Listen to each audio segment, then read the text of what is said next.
Bueno, y continuamos con la segunda parte de esta entrevista que ya comenzó hace unas semanas y que ha tenido tanta aceptación con Miguel Ángel Martínez San José. Para mí, como dije en la introducción, una persona que realmente ha marcado todo mi itinerario en el entrenamiento del grappling. Estoy completamente focalizado en el entrenamiento de este programa, que creo que es lo que marca la diferencia. Y bueno, para los que siguen este canal, que es fundamentalmente un canal de artes marciales tradicionales, muy en concreto de Wing Chun, aunque hay aficionados de todos los sistemas, ¿por qué es para mí tan interesante el trabajo que está haciendo Miguel Ángel y la propuesta que él hace?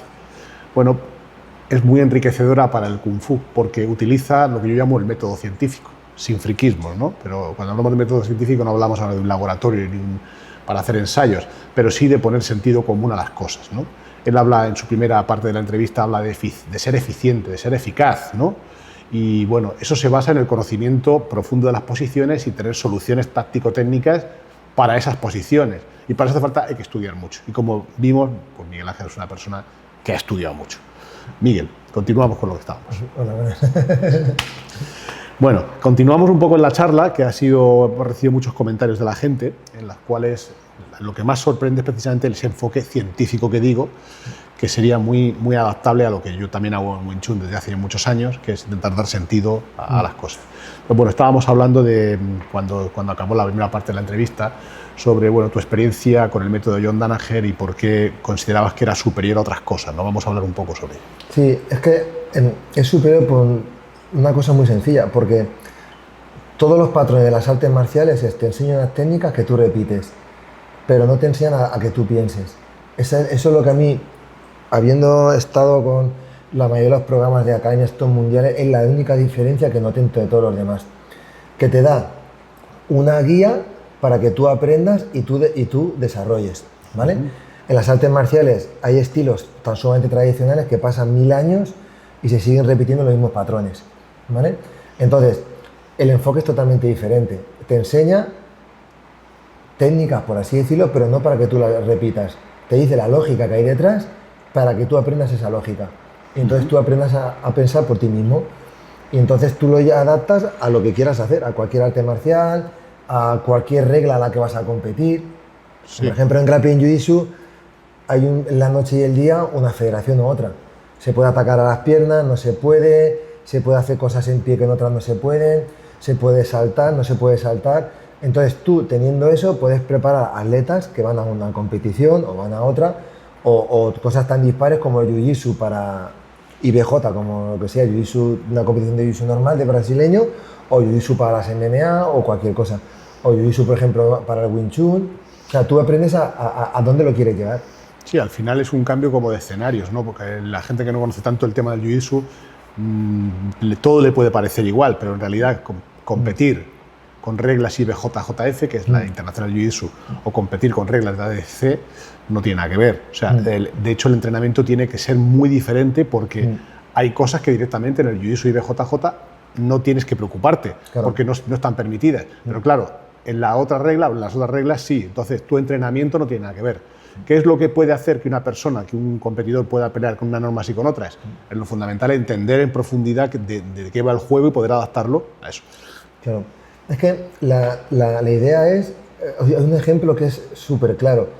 Si yo quiero combatir con una persona, imaginaos que yo me pongo de mutuo acuerdo para que sepa cómo me ataca. O sea, lo que sería una coreografía que hemos visto en todas las peleas que existe en artes marciales y en los sistemas tradicionales, ¿vale? Es lo más común. Que te dice, venga, si yo sé exactamente lo que me vas a hacer, me viene un golpe por el lado, que lo paro, una patada, un golpe que me esquivo, ¿vale?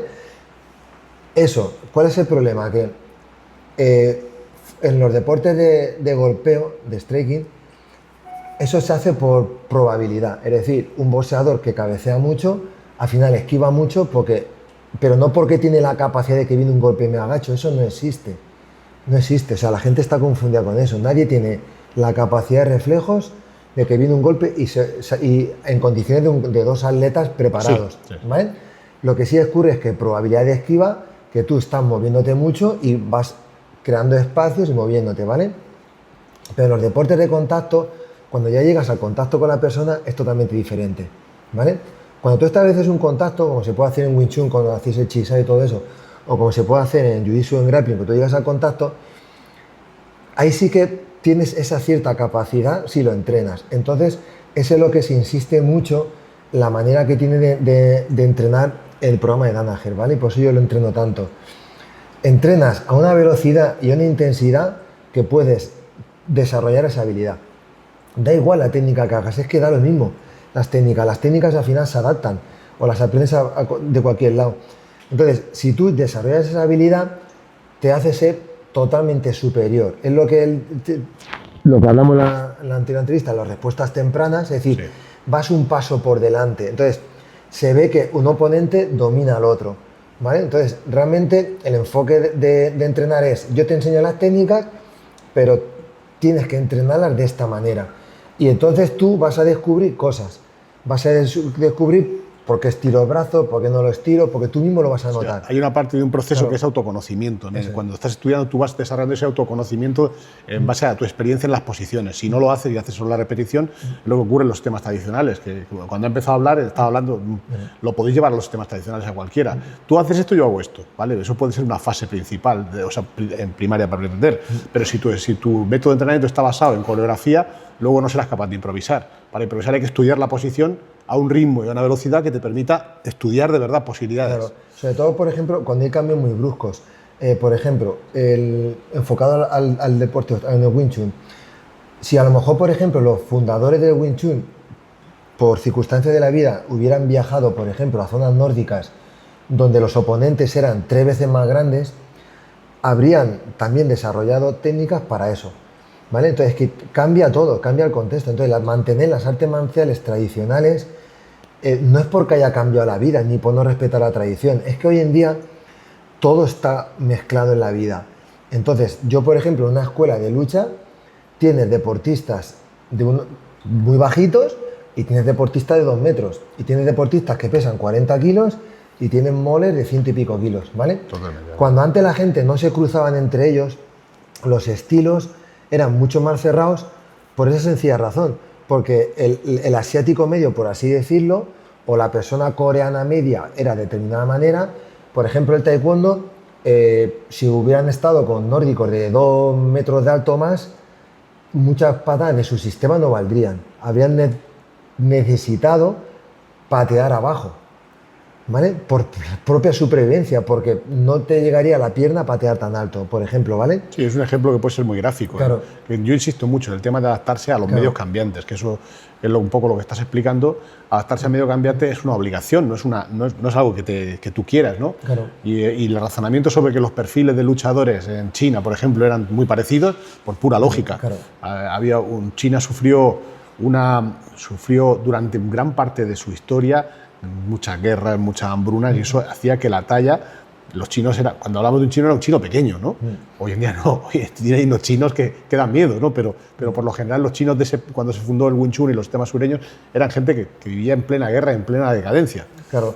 Y luego, por ejemplo, en el caso de China, la diferencia de los estilos del norte a los estilos del sur. Totalmente. Es que no hay nada que... De hecho, por ejemplo, llevado al extremo del atletismo, en halterofilia, el equipo nacional chino es curioso, pero China es un país enorme, pues la captación de talentos la hacen en una determinada zona muy pequeñita, que durante generaciones y generaciones han sido porteadores.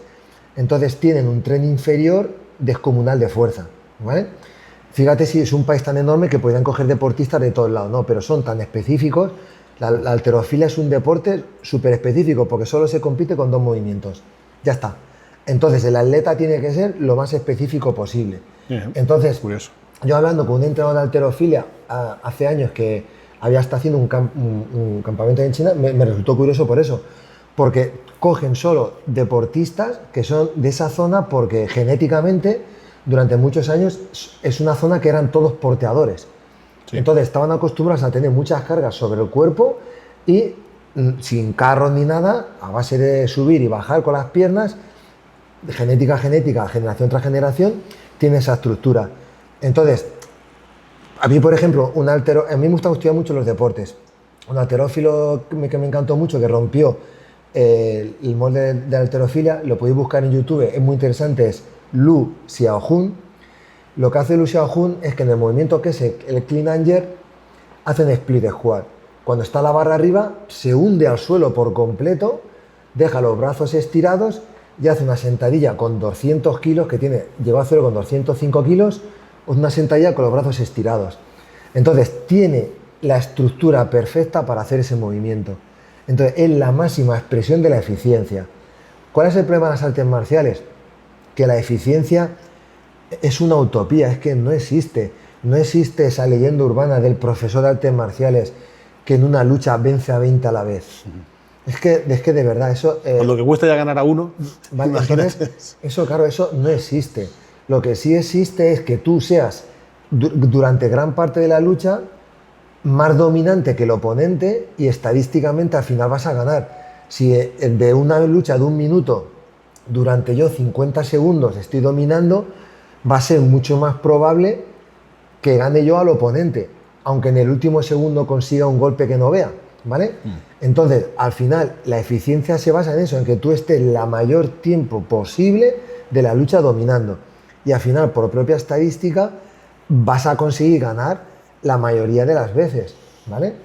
La estadística no se da cuenta la gente, lo expliqué en la clase anterior, yo me acuerdo en la carrera universitaria, un profesor que vino de un organismo europeo, que la estadística es lo que todos conocemos, ¿no? Hay una población de 1000 personas, yo calculo que el 2% pues son altos o son bajos, preguntando, ¿vale? La inferencia estadística, que es lo que yo cursaba con este hombre, es al revés.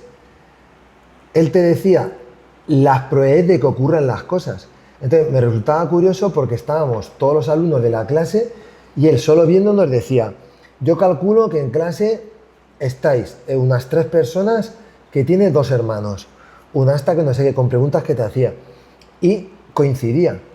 Entonces, a mí eso... sí, es sorprendente eso, muy interesante. O sea, era un matemático, pues la inferencia estadística es curioso porque la desarrolló un japonés matemático, que igual que hay gente que le da matemática por distintas áreas, le dio por llevarla al estudio de la sociedad. Y entonces, en vez de hacer hacia adelante, lo hacía hacia detrás. En vez de llamarse estadística, se llamaba inferencia estadística, ¿vale? Pues yo lo que hago es que en luchas, que por ejemplo en el canal estamos comentando luchas, en tiempo real vas viendo quién tiene más posibilidades de ganar con lo que está ocurriendo. Eso es súper interesante. Sí. Aplicado, por ejemplo, al Wing Chun o a cualquier otra pelea. Claro, es que el Wing Chun, por ejemplo, no se ha hecho nunca eso. No, por eso no, yo hablo de empezar a cambiar los paradigmas y empezar a enfocar de una forma científica el entrenamiento, porque claro, lo que tú estás diciendo es aplicable a cualquier estilo, pero no se ha hecho. Hoy, por ejemplo, vamos a compartir con todos vosotros un análisis que hemos hecho varios combates, hemos analizado 2 o 3 combates de alto nivel de grappling, que es la disciplina que lógicamente Miguel Ángel mejor comprende, y vais a ver qué nivel de detalle, de estudio, de fallos que se cometen, de cómo se pueden haber evitado, de diferentes estrategias. Bien, eso en artes marciales tradicionales nunca se ha hecho.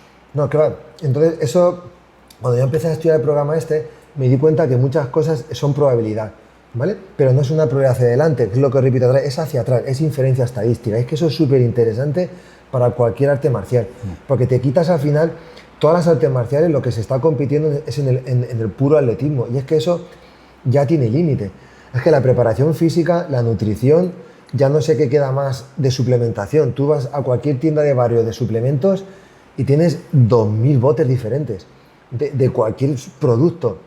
Te vas a cualquier gimnasio, la maquinaria es descomunal. Y máquinas hasta que te saludan cuando te subes a la máquina. O sea, sí. Entonces, la preparación física es muy importante, por supuesto, pero lo que marca hoy en día la diferencia en los atletas es la parte mental, que es otra manera de enfocar el entrenamiento, ¿vale? Y la parte de lo que es la estrategia, ¿vale? Que es el dominar. Eso es lo que tienes que diferenciarte hoy en día en los estilos. Un ejemplo muy, muy llamativo. Tú te vas a los deportes muy duros de contacto, como era el Muay Thai hace muchos años, ¿vale? ¿Por qué eran tan buenos en Tailandia los tailandeses y el resto del mundo no hacía nada con ellos?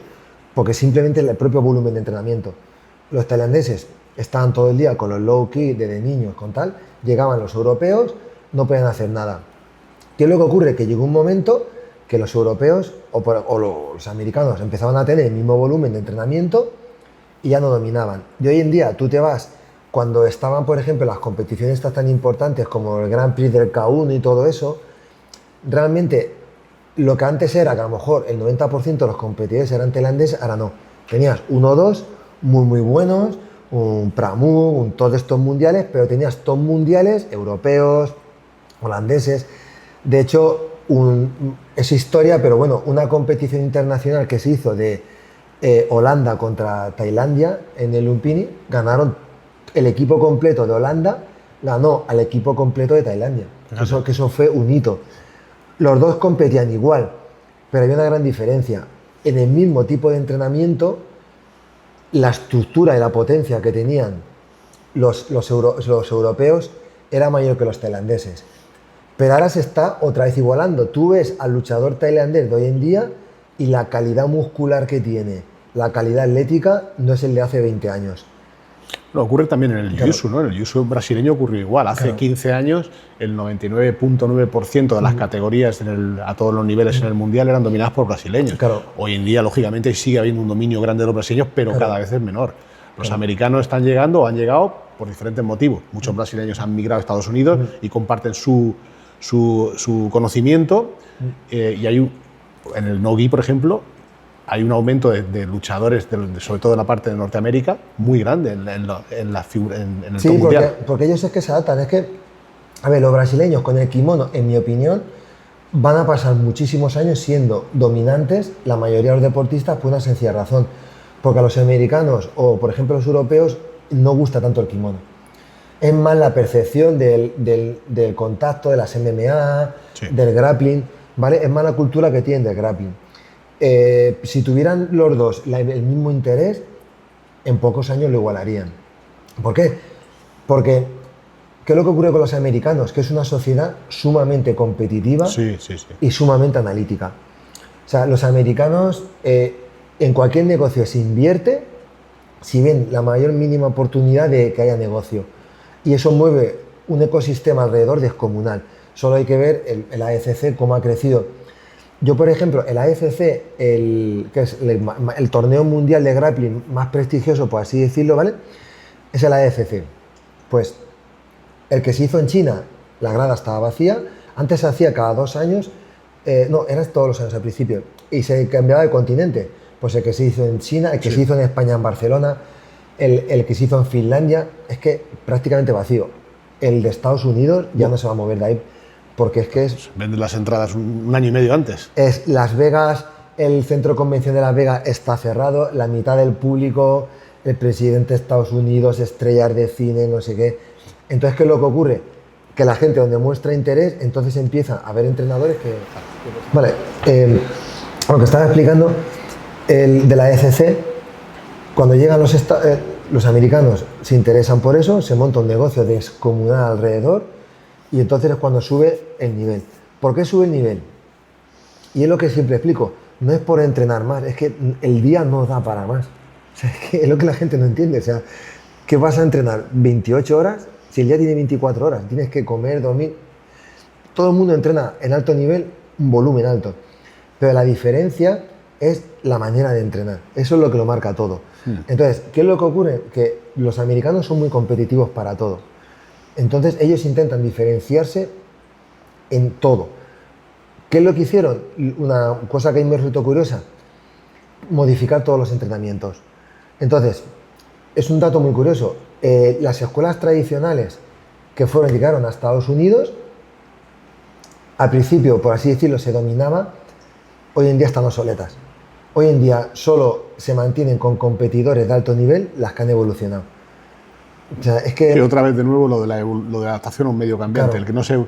Y los ecosistemas antiguamente tardaban igual más tiempo en cambiar, pero hoy cambia todo muy rápido. Porque el intercambio de información es tan grande a todos los niveles y en todos los campos que hace que los ecosistemas cambien muy rápido. O sea, hablamos, por ejemplo, que hace 5 años o 4 años, joder, el berimbolo era la técnica de moda, ¿no? Y hoy en día berimbolo hay, pero ya no hay... O sea, ha cambiado todo, en 2 años, 3 años ha cambiado. Incluso hoy en día en el grappling moderno todavía más rápido, en un año cambian las... Claro. Mira, es que voy a poner un ejemplo relacionado con esto. Mirad, a mí un deportista que me encanta, y para mí que es de los que más me han inspirado, Marcelo García. Marcelo García, por ejemplo, tenía un juego en el que nunca giraba sobre el mismo, él nunca ha hecho inversiones, ni berimbolos, ni nada de eso, ¿vale? Él, con su escuela en Nueva York, desarrolló un equipo top mundial, ¿vale? Que era el Dream Team, que en cinturón marrón ganaron todo lo que existe, ¿vale? ¿Cuál es el problema? Que yo cuando estaba en el programa de formación de Marcelo García, yo vi que eso era un error, ¿vale? Cuando esa generación de deportistas que sacó llegaron a un nivel más, lo que era ya en cinturones negros, se empezaron a encontrar con el jiu-jitsu moderno. ¿Qué le ocurre? Que ya no ganaron nada. Y hoy en día prácticamente tiene gente buena, pero no tiene ningún top mundial que destaque nada. No supieron cómo enfocar, cómo entrenar eso. Y es una cosa muy interesante. No supieron, quieres decir, no supieron adaptarse, ¿no? Porque ellos sí que son... yo creo que sí que hicieron un cambio bastante importante. Pero es que ahora la gente lo va a entender, pero no la manera de entrenar. Me explico. Ajá, vale. Nosotros, yo en la plataforma que teníamos, ¿vale? De formación de Marcelo García, tenía las técnicas y luego todos los días se grababa la clase luchando, ¿vale? Entonces, ¿cuál es el problema? Se explicaba cómo defender un berimbolo. Está perfecto, pero no lo entrenabas. Porque toda la gente que había en ese ecosistema peleaban de la misma manera. Sí. Es decir, no se enfrentaban día a día a gente que hacía las técnicas a las que querían ganar. Ya. ¿Vale? Entonces, aunque sabían cómo defenderlo, no fueron capaces de hacerlo a nivel competitivo. Eso es lo que marca la diferencia. Bien. ¿Qué es lo que ocurre en los americanos? Que no tienen a ver, una cosa que me gusta de los americanos es que son muy independientes. ¿Vale? Me explico. El deportista, por ejemplo, oriental, es más cerrado con su maestro. Ya. Hay un linaje, no me mezclo con otra gente. Los brasileños, igual. Es eso, pero disparado mucho más. O sea, sí. En mi opinión, la cultura del jiu-jitsu brasileño no es saludable. O sea, yo digo mi opinión sincera, lo creo así de claro. ¿Vale? Hay mucha enemistad entre escuelas, sobre todo los que son más tradicionales, ¿vale? Por eso de que los alumnos no se vayan. Los americanos se apuntan a 5 escuelas diferentes. Sí. Es así, ellos quieren mejorar, ¿vale? Entonces no tienen ese apego como se ha tenido con otras escuelas, ¿vale? Y es que es entendible. Entonces, eso a mí me resultó un caso curioso de cómo estuvieron durante unos años dominando y cuando se enfrentaron a deportistas que usaban cosas diferentes como todo esto del upper guard, coger las solapas, hacer nudos con el kimono, en grappling las inversiones. Y el caso más escandaloso fue ya con las llaves de pierna. Las llaves de pierna, al principio es que era un desastre porque competidores top mundiales pero de ganar varios mundiales seguidos, se enfrentaban a gente con 1 o 2 años de entrenamiento y perdían. Eso fue el caso más descomunal.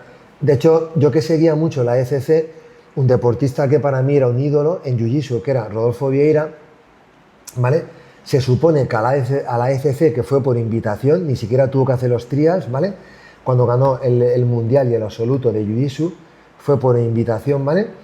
Y se enfrentó con Dan Lister. Es que duró 1 minuto la pelea, ¿vale? O sea, y mira que sí. Dan Lister era un desconocido, no es tan conocido como ahora, ¿vale? Pero yo ya lo seguía de antes, porque a raíz de los entrenamientos de sambo, los de sambo eran deportistas que se empezaban a interesar antes por la llave de pierna. Entonces duró nada. Es decir, un deportista que en Jiu-Jitsu era intocable, era la mayor apisonadora que he visto nunca, el único que la ha parado ha sido Buchecha, ¿vale? Pues llegó y con especialista en llaves de pierna duró 1 minuto. Otro ejemplo, te vas a las MMA y se hizo una super fight entre lo que era una eminencia del Muay Thai, Ramón Deckers, ¿vale? Con Shin Yaoki. En cuanto Shin Yaoki fue a las piernas, ya lo finalizó, ¿vale? Entonces, es lo que te digo. Entonces, la anécdota que me gusta mucho de John Danaher es cuando hizo un seminario en Renzo Gracie de New York con Dan Lister. Y fue la frase tan famosa de ¿por qué olvidas el 50% del cuerpo? Sí. Si esto, por ejemplo, te lo llevas al Wing Chun, por ejemplo, dice, vale, yo te hago todo el chisao, tienes toda su propia lógica, interceptar, pero tú lo piensas y dices, ¿por qué me olvido de las piernas? Bueno, eso en el tema del Wing Chun y de las artes marciales tradicionales es para mí uno de las grandes lacras, ¿no? Yo llevo luchando contra eso años, ya no lucho porque ya no voy a decir que me rendí, sino que empleo mi energía en otras cosas, ¿no? Pero el razonamiento de muchos, yo ahora voy a Hong Kong dentro de 2 semanas, conservo grandísimos amigos en Hong Kong, me sigo reuniendo con ellos, pero yo sigo todavía con la frase de ¿para qué cambiar algo que ya está muy bien? Bueno, porque también estaba muy bien, digo, aquellos teléfonos que te decía antes, el teléfono, los Nokia antiguos, claro, que eran unos telefonazos de miedo, y los Motorola, pero hoy en día no son capaces de aguantar ni una aplicación. Claro. O sea, tú cambias algo porque ha cambiado. El Wing Chun tiene una serie de fortalezas y de cosas muy buenas. Sí, claro que tiene la sensibilidad táctil, tiene la estructura, tiene el tema del concepto de la economía de movimientos, que un día vamos a hacer un vídeo. Sí. Vamos a hablar de eso, de la economía de movimientos. Me parece que lo que yo estoy aprendiendo ahora, por ejemplo, de Miguel Ángel sobre la inserción y cómo generar, mediante el camping pass, la presión sobre la línea de hombros, es una forma de utilizar la economía de movimientos. Yo, antes de que ocurra nada, lo primero que voy a hacer es castigar la estructura del otro con mi propia estructura. No tengo que hacer grandes cosas, solo ponerme bien. En Wing Chun pasa igual. El concepto de economía de movimiento se trata de no mover las manos hacia los lados, sino que una mano te lleva a otro sitio y ahora yo sé que vienes por aquí, por eso estoy esperando. Claro. Y sé que cuando estoy aquí, tu mano va a venir por aquí, por eso la estoy esperando. Claro, entonces creo que esto, mira, los practicantes de Wing Chun van a entender este concepto, ¿vale? Yo tengo la estructura del programa y está muy bien. Insertarme, economía de movimiento, los golpes los más rápidos rectos, ¿vale? Entonces descarto los golpes circulares. ¿Vale? Creo que en Wing Chun no se trabajan, ¿no? Golpes circulares, ¿no? Hay algunos, pero bueno, se basa justo en eso, en pelear contra... De hecho, claro, el Wing Chun surgió para pelear contra estilos que peleaban con círculos. Ve, junto a antagonista, salió para luchar contra el Choi Li Fat, contra el Hungar, que son estilos... ¿Vale? Entonces, tiene una lógica perfectamente asumible y cuando tú la explicas esa lógica la entiendes, ¿vale? Descartamos los golpes circulares porque con los golpes rectos hago más rápido el contacto y estoy dentro, ¿vale? Esa lógica tiene sentido. Pero te encuentras otra cosa diferente. Imaginemos que cuando en los orígenes de Wing Chun, por ejemplo, porque a través de las rutas marítimas o lo que sea, se hubiesen juntado con tailandeses que, por ejemplo, pateaban mucho abajo. La lógica se te va. Claro. Se te va. Entonces, claro, te estás enfrentando ahora... De hecho, te cuento una anécdota. En una de estas charlas que yo tenía en Hong Kong con un buen amigo, con Gary Won, me invitó a su escuela. Sí. Y me dijo, bueno, como os practicamos Wing Chun de diferentes familias, pero vosotros hacéis un enfoque, ellos le dicen más deportivo, y los alumnos de Gary Won, Shifu Gary Won, son todos chavales jóvenes. Sí. Y yo decía, bueno, ¿y qué queréis que os hable yo? ¿Sabes? ¿Qué queréis que os cuente, no? Y decía, bueno, me decían todos, dice, yo lo que quiero que nos digas es cómo, por ejemplo, tú enfrentarías a un tío de Muay Thai. Digo, ¿de Muay Thai? Pero si eso... Ellos lo que les atemorizaba terriblemente es la llegada del Muay Thai a China, ¿sabes? Claro, a Hong Kong. Claro. ¿Por qué has hablado tú del Muay Thai? Digo, es la neta, es que digo, pero de verdad, digo, pues si tenéis la patada recta, tenéis que trabajar sobre eso. Claro, hay que hacer un ejercicio, un estudio y un sparring para eso, ¿no? No hablamos de hacer Muay Thai contra Muay Thai, sino de cómo yo jodo al que hace Muay Thai, ¿no? Claro. Entonces, aunque tú desarrolles técnicas, ¿vale? Y diga, vale, yo voy a estirar mucho el brazo antes de que me llegue con la patada abajo, vale. Aprendo la técnica, pero ¿vas a desarrollar esa habilidad? No. Porque tienes que en clase pelear día tras día con gente que te patea abajo. Sí. Entonces desarrolla la habilidad. Entonces, si tú tienes un ecosistema que solo es de Wing Chun, no estás teniendo un entrenamiento diario contra gente de otro sistema. Que es lo que yo he explicado del caso que yo vi cuando yo aprendí el programa de Marcelo García. Sí, en realidad lo que pasa, la diferencia más grande está ahí. Yo siempre digo que el jiu-jitsu, el grappling, la lucha, lo que sí tienen, en la mayoría de los casos, con la excepción que dice Miguel, es justo eso, que yo voy a Albacete a entrenar, yo entreno en Albacete, no de escuela, o me voy a Alicante o me voy a Madrid, no hay problema, o sea, todo lo contrario, la mezcla nos hace mejores a todos, ¿no? En los sitios tradicionales eso no existe, por eso hay una cosa, un término que yo en mis libros me refiero constantemente, que llamo endogamia marcial. Endogamia era cuando en los pueblos chicos se casaban los primos, que salían, pues muchos salían mongolitos, ¿no? Claro, ¿qué necesitas para eliminar la endogamia? Que haya mezcla racial. Para la endogamia marcial, que haya mezcla con otros estilos. Yo siempre pongo el ejemplo de ti. Digo, yo empecé a hacer el jiu-jitsu con Miguel porque yo quería aprender a defender llaves de pie. Porque me habían finalizado con llaves de pie en 2 competiciones seguidas con llaves rodilla de pie. Claro, el motivo por el que empiezo, dices, vale, yo quiero aprender llaves de pie, pero ¿cómo se aprende a defender llaves de pie? ¿Con la teoría? No. Y es otra que te cojan el pie 17 personas diferentes, de diferentes estilos, y desarrollas en base a un conocimiento, lógicamente, y desarrollas también una experiencia. Claro, entonces yo, por ejemplo, lo que haría de las escuelas tan cerradas, lo que yo sí veo mal es, por ejemplo, ir tú, solo entre comillas, yo a mi profesor se lo diría, maestro, voy a ir a entrenar con esta escuela porque quiero entrenar contra esa gente, ¿vale? Sí. Eso sí lo veo bien. Sobre todo porque es verdad que a lo mejor el profesor tuyo conoce al otro profesor y no es una buena referencia para ti, porque a lo mejor es mala persona, Sí. o es una persona que indecente o lo que sea. Sí, no hay que olvidar los valores también de, oye, Eso. hablar, ¿no? Hablar las cosas. Y... Claro, pero que te tengas que juntar hoy en día es inevitable. Sí. O sea, es inevitable.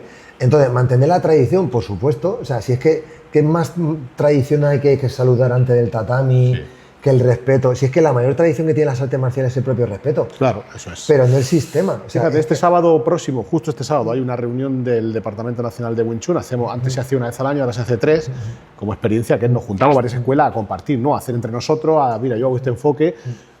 Fíjate, si somos capaces de juntarnos 20 personas en España, ya es mucho. Claro. Es increíble, o sea, la gente no quiere ese tipo de gathering, de reuniones, no quieren por, no sé, por cuestiones de ego. Pero habrá algo más positivo que nos juntemos 10 profesores de Wing Chun, hablemos de nuestra experiencia, compartamos, entrenemos juntos, como se hace en grappling. No se hace. No, pero es que eso ni se hace ni se va a hacer. No se va a hacer. A ver, al final el objetivo es que el objetivo del deporte, de todos los deportes de contacto, es ganar una lucha. Entonces, no hay cosa que genere más ego que ganar una lucha. Sí. Entonces, claro, es un ego descomunal. O sea, es un ego descomunal. Sí. Sonico dice también, una charla que tengo por ahí grabada, que está por ahí en el canal, a ver si la recupero porque es de las más antiguas, y con imagen muy mala y con sonido muy malo, pero el trasfondo, la charla, ahora mismo de ti, dice, aquí hablamos de que las artes marciales vienen muy bien para luchar contra el ego. Dice, pero en realidad eso es imposible porque el ego es la razón por la cual estamos entrenando y por la cual es comprendido. El ego es la esencia de lo que hacemos. No hay más ego que en este mundo. Claro, lo que pasa es que tienes que llevarlo de la manera positiva. O sea, sí, si yo pierdo contra alguien, en vez de generar un odio, llévalo a querer mejorar. ¿Por qué he perdido? Por esto. En tu caso, ¿qué perdí? Llave de pierna. Tengo que mejorar la llave de pierna. Claro. ¿Sabes? Claro. Eso es tan sencillo como eso, es a querer mejorar. No, yo siempre lo he tenido claro. Yo empecé a hacer jiu-jitsu porque yo veía una carencia muy clara en los estilos clásicos en cuanto alguien te abrazara y te llevara al suelo. O sea, que te sientes como un pelele, como un saco. Claro, no hay forma. Jair Correa, que fue mi primer profesor y, bueno, y siempre le voy a estar agradecido por eso, él me dice, la única forma de aprender a hacer antisuelo es hacer suelo. Claro, es que no puedes hacer de otra manera. Es que, mirar, incluso en estilos muy diferentes. Yo, por ejemplo, en la escuela nuestra, es un ejemplo muy curioso, ¿vale? Vinieron, el año pasado por ahí vinieron unos chavales que yo los conocía, que hacían Aikido, una bacete, ¿vale? Y está muy bien, pero claro, si ya te quieres ir a la eficiencia, ¿vale? No quiero criticar estilo ni nada, pero es totalmente ineficaz por una sencilla razón, ¿vale? No se trata de la habilidad ni nada, se trata de que una persona, tú no puedes controlar a nadie en pie con espacio. Claro. No existe. Entonces, contra una persona de las muñecas o tal en el pie con espacio no existe. ¿Qué es lo que ocurre? Cuando yo luchaba con ellos, era una superioridad insultante. Insultante. Entonces, tienes que aprender eso. Otra cosa es que ellos simplemente querían aprender como tradición. Y me explico. A ellos les encantaba la manera que tiene de enfocar la vida el Aikido. Sí, claro. ¿Vale? Claro. El propio... Sí, a mí también me parece... El propio vestimenta que llevas... Sí. El respeto, la filosofía que lleva. De hecho, hasta estaban aprendiendo a hablar japonés, ¿vale? Sí, es una cuestión también cultural, ¿no? Que te atrae ese mundo de la cultura japonesa, ¿vale? Que es precioso. Eso es lo que es también. Hay gente que puede practicar eso, que yo puedo practicar Wing Chun y mantenerme de manera tradicional porque me gusta ese estilo de vida. Sí. O, por ejemplo, sigo el linaje de Yin Man o cualquier cosa, sí. ¿Vale? Pero si te vas a la eficiencia, tienes que modificar, tienes que salir del estilo. Yo siempre hablo de lo mismo, ya me he cansado de hablar esto en el canal. Lo que pasa es que, claro, este tipo de charlas que sirven un poco para salir de la endogamia marcial, para que venga gente de otros estilos que hable bien, son muy positivas. Yo siempre decía, digo, si te gusta lo tradicional y te sientes bien dentro de ese ecosistema tradicional, cultural, como quieras llamarlo, folclórico, y te sientes feliz, me parece fantástico. El gran problema es que en este mundo, en el mundo del Wing Chun, en el mundo de las artes marciales tradicionales, son precisamente esos los que van dando lecciones de lo que es eficaz y lo que no es eficaz. Claro. Pero a ver, si no tenéis ni media torta, si lo ve cualquier persona que os da un guantazo y os sienta de culo. O sea, hay que ser muy torpe para no darse cuenta, pero además ir dando lecciones, porque si tú lo has elegido como camino de vida, como filosofía, como todo eso, es fantástico. Hazlo. Si te hace feliz, hazlo. Claro. Y de hecho, mira, yo tuve, os voy a comentar mi primera experiencia con el Wing Chun. Hice un seminario yo qué sé, era un niño, hará 20 y tantos años o por ahí. Y me acuerdo que no me gustó por solo cómo entró, y no me acuerdo ni del profesor de quién era, fíjate. O sea, fíjate. Sí. Porque conforme empezamos, yo hacía Kung Fu. Yo hacía Kung Fu de normal, pues mis formas y tal. Y luego combatíamos haciendo sanda, ¿vale? Pues, y yo pues siempre que podía entrenar con alguien de Kung Fu, yo pensaba que todo lo Kung Fu, pues Kung Fu todo lo mismo, ¿vale? Y me acuerdo que no me gustó solo la manera de empezar, que decía, esto es lo mejor del mundo y con esto ganas a todo el mundo. Y yo me quedé, es que me acuerdo siempre de cómo empezó ese hombre el seminario y dije, ¿esto que te da superpoderes? O sea, me chocó mucho, o sea, es que no. Sí. Entonces, tú tienes que separar. Yo entiendo más o menos por la época que me cuentas, y era el marketing de la época, sí, ¿no? Sí, esto es lo mejor que existe, y tal, con esto vences a quien sea, una arrogancia hablando, que yo me chocó siendo niño, o sea, si me lo dice ahora, me vuelvo, o sea, conforme empieza el seminario me voy por la puerta, ¿sabes? O sea, y luego, otra experiencia que voy a contar, de otro caso nefasto, cuando nosotros hacíamos Kung Fu, ¿vale? De una de las familias más tradicionales del estilo nuestro en China, ¿vale? Era el clan Lu, ¿vale? ¿Qué luego ocurre? Y vino el profesor. ¿Cuál es el problema? Nos tuvo toda la mañana, ¿vale? Haciendo el mismo movimiento. Y claro, eso es lo que se vendía entonces, porque claro, es que hasta que no alcances la perfección toda la mañana... A través de la repetición vas a conseguir. Con el puño recto, 1.000.000 de veces. Eso fue la práctica que hicimos con él. ¿Qué luego ocurre? Que luego hicimos combate, ¿vale? Y nosotros que peleábamos en sanda, cuando alumnos que vinieron suyos, le ganamos. Entonces, claro, yo pensé, ¿qué manera más absurda? Sí, tienes el maestro que en teoría es un patriarca del estilo. Claro, entonces yo decía, claro, es que eso es un negocio, yo llego a un seminario, 40 personas, toda la mañana haciendo esto. Digo, ya está. O sea, no es un negocio, porque eso al final se agota. Al final la gente no es tonta. Negocio redondo. Entonces, claro, pero dices, es que es un super maestro que venía del clan Lu, es decir, se arrastra un marketing detrás, que luego a lo mejor tiene gente estudiosa, como por ejemplo tu caso, que no tienes el marketing de que eres oriental, que eres un murcianico que dice hacho, pico, esquina. Lo digo en plan gracioso. Sí, es así. Pero es eso. O sea, entonces... Yo siempre hago la broma que si yo me llamase Collins o Murphy o Lee, entonces, pues tendría un imperio. El marketing ese, a mí se me cayó un mito con eso. O sea, tuve esas dos experiencias, ¿sabes? Entonces, yo ahora, cuando alguien quiera aprender, una cosa que se me ha caído, yo le pregunto, mira, yo te voy a enseñar ciencia, yo te enseño esto. Ahora, ¿quieres aprender para ser eficiente? Tienes que aprender un montón de cosas. ¿Quieres aprender por tradición? Quédate solo con 4 cosas y ya está. Claro. Ya está, o sea, es súper sencillo. Y el ejemplo más sencillo, los moteros. Es que es un ejemplo súper absurdo, pero me lo pusieron un día. ¿Por qué Harley Davidson tiene una cultura? La Harley Davidson, que nadie se ofenda, por favor. Es una moto de mierda. Es una moto de mierda. Pero yo tengo un buen amigo que es muy de Harley. Voy cómodo, voy con mi chupa de cuero, pero tienes hoy en día motos que van, que aceleran. Las motos japonesas nunca se rompen. Claro, pero la moto es una mierda, pero que tiene una cultura. Y tú eres un motero por esa cultura. Es un muy buen ejemplo. Porque te gusta ir a 50 por hora, dándote el aire, a ser posible sin casco, con tu chupa de cuero. ¿Vale? Es un ejemplo súper absurdo. No, pero es muy claro, es un ejemplo muy gráfico. Es súper claro. Muy gráfico. Entonces, yo tengo un amigo que es muy de Harley, que él mismo te dice, una Harley... Una Harley que no pierde aceite no es una Harley. Fíjate, una Harley que funciona bien, eso no es una Harley. Claro, entonces, tú mantén la tradición para la... Entonces, yo, por ejemplo, lo que sería en mi caso, ideal una escuela de Wing Chun, por ejemplo, tener parte de tradición y parte de moderno. Y la persona que quiera aprender... El enfoque que yo intenté, porque ya yo me he retirado y aparte a final de este año dejo completamente la enseñanza, pero yo lo que he intentado justo ha sido eso, intentar un equilibrio entre el Wing Chun más tradicional, que yo aprendí de Sifu Rolantón, de Sifu José Ortiz, en paz descanse, que es para mí es como el ballet clásico o la música clásica. Tú tienes que aprender unos mínimos táctico-técnicos que son la base. Claro. Si tú eso no lo sabes, tú no puedes crear una parte de moderno, de evolutivo, de intentar adaptarlo al combate, porque te faltan los fundamentos. Es como si en el Ashigarami tú no sabes hacer doble gancho interior y conectar un irimi Ashigarami. Claro. No podrás hacer luego combinaciones superiores. Tú tienes que empezar, pues como empecé yo contigo. Primero, doble gancho interior, media mariposa, desplazando. Consigues conectar un irimi, venga, ahora vamos. Pero necesitas unas bases, si no... Claro, si no se te va. Claro. Y entonces tú vas a tocar todo. y no eres ni una persona que está en contra de la tradición, No, claro. ni nada. O sea, tú lo mantienes todo tal cual.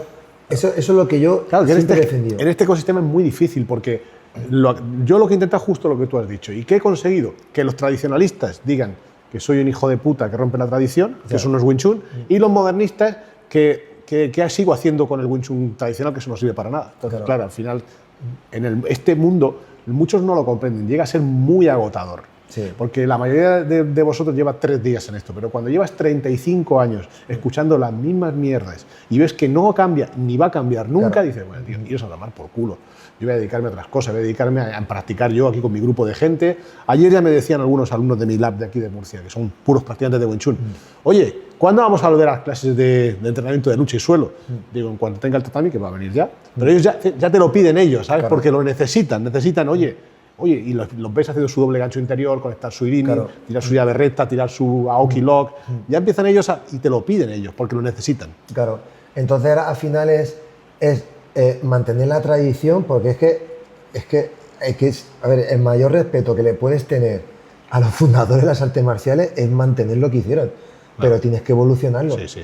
Entonces, yo lo ideal sería mantener determinadas clases de tradicional tal cual se enseñaba hace 200 años, claro, tal cual, y luego a lo que está evolucionando. Y tú entrenas a lo que quieras. ¿Que quieres eficiencia? Tienes que ser moderno. No existe la eficiencia de antaño. Eso no existe. Sí, no sé. De hecho, mirad, el ejemplo más claro, un deporte que estudio también mucho, el judo. El judo. Yo hablo mucho de judo, mirad, aquí en el canal también. El ejemplo más absurdo del judo. ¿Cómo empezaba el judo hace 20 años? Nos cogíamos los dos y empezaba la lucha. Cierto. O sea, la cosa más absurda era tan respetuoso que empezaba el modo que enseñó Jigoro Kano. Que empezaban ya los dos solapa, manga. Y entonces empezaba la lucha. Eso hoy en día, que parece un combate de boxeo rompiendo agarres. Sí. O sea, fijaos el absurdo lo que ha evolucionado. Tienes toda la razón, es un cambio brutal. Es un cambio brutal. Claro, que supone también un cambio muy importante en el entrenamiento, porque el entrenamiento para empezar agarrado manga solapa no tiene nada que ver cuando... Vamos a coger lo bueno que tiene el judo, ¿vale? ¿El judo es tradicional para mí, o no? Para mí sí. En mi opinión, hoy en día el arte marcial más tradicional que existe. ¿Por qué? Porque todo el mundo hace lo del Kodokan tradicional.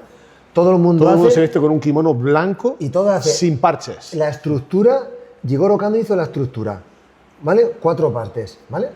En lo que, por ejemplo, en lo que serían pie, los derribos de cadera, de brazo, de pie y de sacrificio.